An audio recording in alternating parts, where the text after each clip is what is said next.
I just recently made a video of going over at new teams for Ask Ketchum. So in this video, I'm going to do a follow-up of going over new teams for all of his traveling companions. Just like in the last video, everything discussed here is my opinion, so if you disagree in the comments, that's totally cool with me, but be respectful about it. And, just like always, with Ask Ketchum's team, I like Ash's companions' teams as well, but there are some changes that I think should have been made. So, here's a list of rules. I won't be giving every single one of his companions a full team of 6, so that won't really matter too much. Also, just because I didn't give Ash legendary Pokemon doesn't mean I won't be giving his companions a Pokemon. So, if I give his companions a legendary Pokemon, then I'm gonna do it. Anyways, let's get started. Starting in chronological order. Here's Misty's teams. She'll actually have 2 teams, starting with her Kanto team. She'll have Starmie, Staryu, Kingler, Gyarados, Psyduck, and Togepi. Now, for both Psyduck and both members of the Starmie line, nothing will change. However, Misty will actually catch Togepi a little earlier than in canon. Ash will receive it, during the, Saffron City Dojo tournament, so that's where he'll receive it, and it'll hatch the same way as it did in canon. Then Misty will be the one to catch it. I'm also going to give her Gyarados this time around, so the magic card James got on the SS Zan, Misty will catch that one instead. And it'll evolve in the episode where they go to the Turtle Island. In the episode, Cerulean Blues will actually happen right after the Misty Mermaid.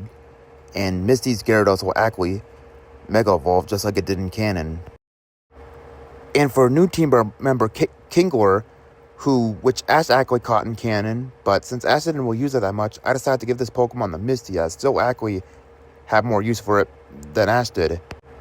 Plus, it would actually make a great asset to her gym, so that's actually another bonus. Now for our Johto team. Her team will be Staryu, Gyarados, Psyduck, Togepi, Politoed, and Corsola. And both Politoed and Corsola will actually remain the same as it did in their canon counterparts. As for Goldie and Horsey, Misty will catch those, but she'll actually catch them before she meets Ash. And they won't travel her this time since they don't really do much. That's why they're being cut. Now for Brock's teams, he will actually have 4, starting with Kanto. His teams will be Onix, Geodude, Vulpix, Rhyhorn, Aerodactyl, and Kabuto. Onix, Geodude, and Vulpix will remain the same. However, I'm giving him 2 new Rock-type Pokemon, as I think Brock should have caught.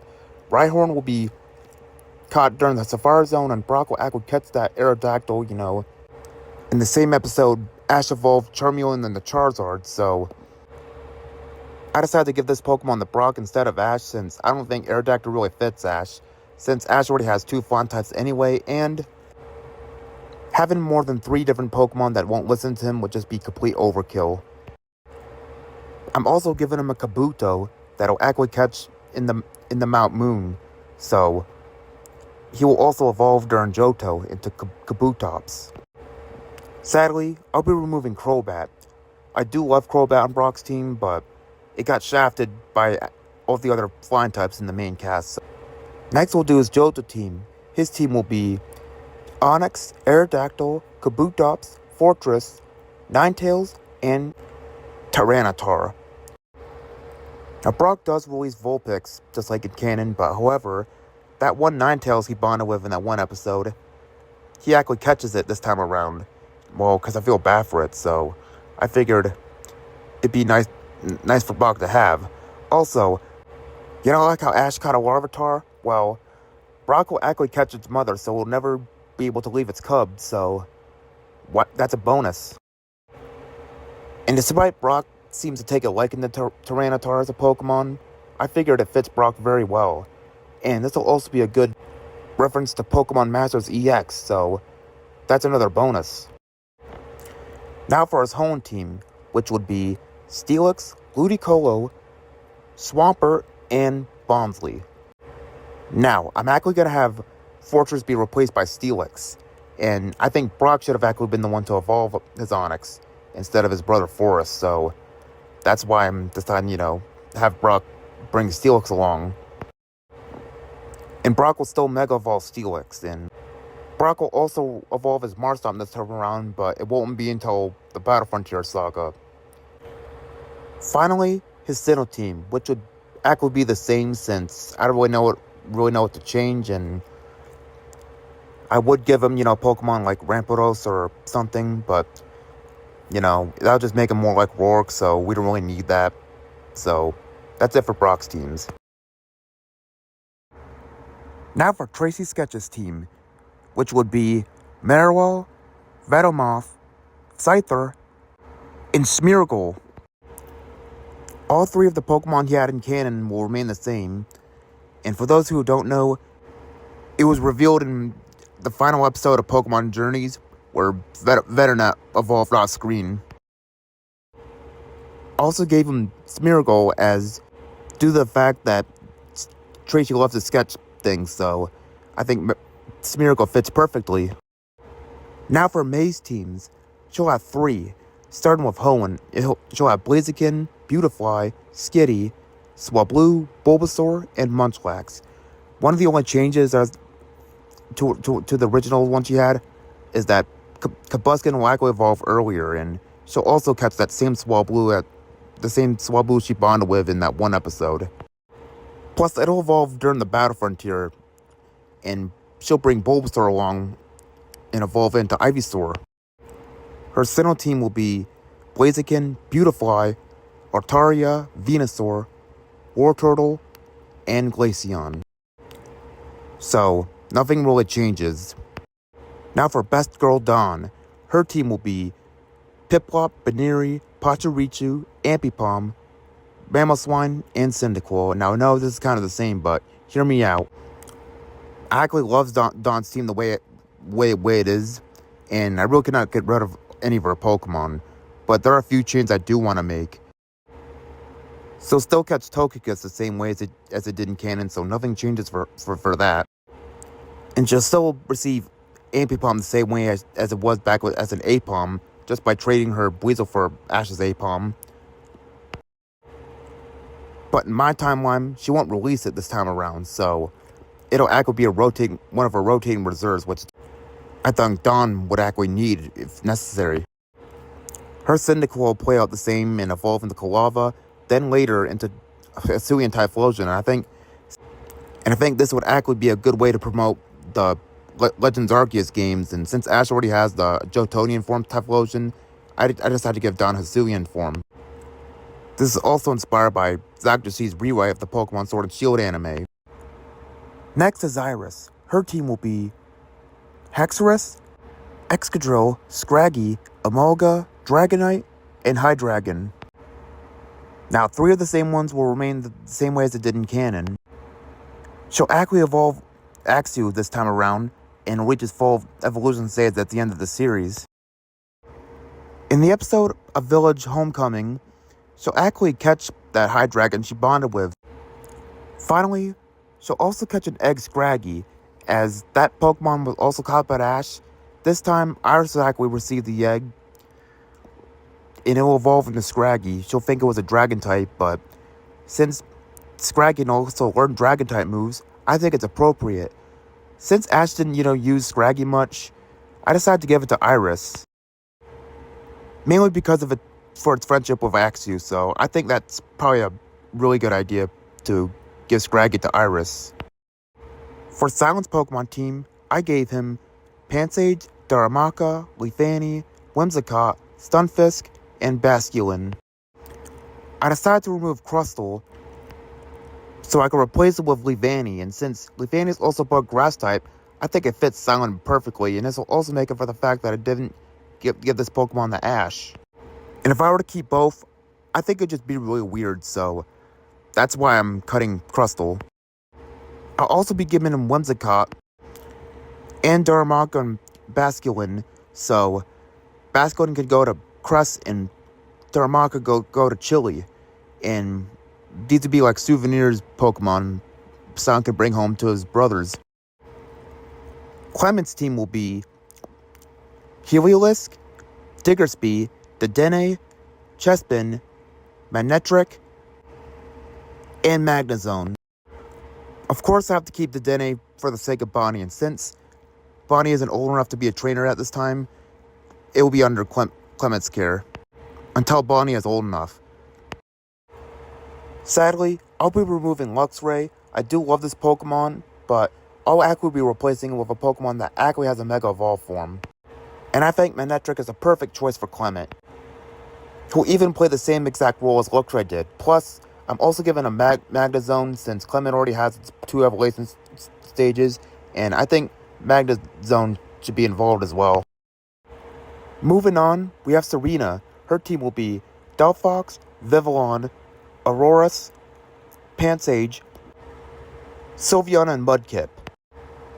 I'll be giving Serena a full team of 6. Scatterbug will be caught in the episode to catch a smuggler, which is I think Serena actually should have caught. Then it'll later evolve into a beautiful Vivillon, and I think this Pokemon is perfect for Serena. For our next team member, in my previous video, you know, like how I gave Ash a Tyrantrum? Well, Serena will actually be catching the other one alongside it. And I think Aurorus will be perfect for Serena. Finally, I'm giving Serena Mudkip to promote the Omega Ruby and Alpha Sapphire games. And since we already had a Mass Blaziken and Sawyer's Mega Sceptile appear in the anime, I figured I'd give Mudkip to Serena. Next is Lana. Her team will be Primarina, Wishiwashi, Araquanid, and Vaporeon. I found it really weird that Lana didn't evolve her Eevee. She'll still catch her Eevee the same ways as she did in canon, but it'll actually evolve into Vaporeon, since it is a water type and I think it makes more sense for Lana standards. You know that one episode where Lana bonded with a Jupiter? Well, I think Lana should have caught that Pokemon as well. And I think it'd be really interesting if Lana actually were to catch Wishiwashi, and it would be the same one she encountered during that one episode. Lillie's team will be Alolan Vulpix, aka Snowy, Clefable, Poipole, and Magearna. Lillie actually bonded with a Clefairy in the original timeline, plus she reunites with it the same way as she does in canon, and this time she actually catches it. And this will also be a good reference to our Pokemon Masters EX counterpart. In my timeline, Lillie will actually catch Poipole instead of Ash, and it'll get released the same way as it did in canon, only that it's evolved. Lillie will also have a team when she returns in Galar. She'll have the same 3 as she did in canon, plus she'll also catch a Poltergeist, and I think it'd be really funny if she actually encountered it, just by mistaking Sinistea for an actual cup of coffee. They soon bond, and I think this would be a cool reference to Pokemon Masters EX as well. Next is Mallow. Her team will be Serena, Lurantis, Comfey, and Shaman. Mallow will actually catch a Formantis this time, then later becomes a powerful Lurantis, and it'll actually have a dynamic with Serena. Finally, I decided to give her Comfey, as Brock actually caught this Pokemon in canon, but I don't think that Pokemon really fits Brock, so I decided to give it to Mallow instead, and let's say she actually wins it in a contest. Next is Sophocles. I'm giving him Togedemaru, Alolan Geodude, Vikavolt, and Ampharos. In that one episode where Ash tried to catch an Alolan Geodude, this role goes to Sophocles, and he actually makes the capture. Plus, I'm giving him an Ampharos, which is just like how his cousin has an Ampharos. I decided to give one of Sophocles of his own. Next is my boy Kiawe. His team would be a full team of 6. Charizard, Turtonator, Alolan Marowak, Volcarona, Heatmore, and Arcanine. Now I definitely got to keep his first 3, since they're actually iconic mainstays. I'm giving him these 3 Pokemon, mainly because I think they fit Kiawe nicely. Now for Ghost Team. He'll actually have a full team of 6, but he'll still catch a lot of Pokemon. His team will be Cinderace, Raichu, Scizor, Flygon, Arctozolt, and Turtwig. I'll be giving him a Turtwig in order to make up for the fact that he didn't give Go Grookey. So, to promote the Brilliant Diamond and Shining Pearl games, I think Turtwig is a perfect fit for Go, as Ash already caught Chimchar and Dawn already caught Piplup. Finally, Chloe. her team will be Eevee, Yamper, P-Dove, Galarian Ponyta, Milcreamy, and Frostmoth. Now, of course, I'm actually going to give her an Eevee and Yamper, but she'll actually catch Eevee much earlier, and she'll actually catch a Yamper of her own, which I think would be really cool to have. Plus, I'm actually giving her some Pokemon that she actually bonded with in several episodes, and I think they'd be really cool additions to Chloe's team. I'm also giving her a Frostmoth, as I think Frostmoth could use more attention. Plus, this is also inspired by Zacto C's rewrite of the Sword and Shield anime. And that's all for this video. Hope you enjoyed it, and let me know what you think of these teams in the comments, and let me know if I should do a video on Ash's rivals on what new teams I would give to them. Now, this video is not meant to be taken seriously, so please don't get too upset with these choices. I'll see you guys next time in the next video, and I hope you enjoyed this one.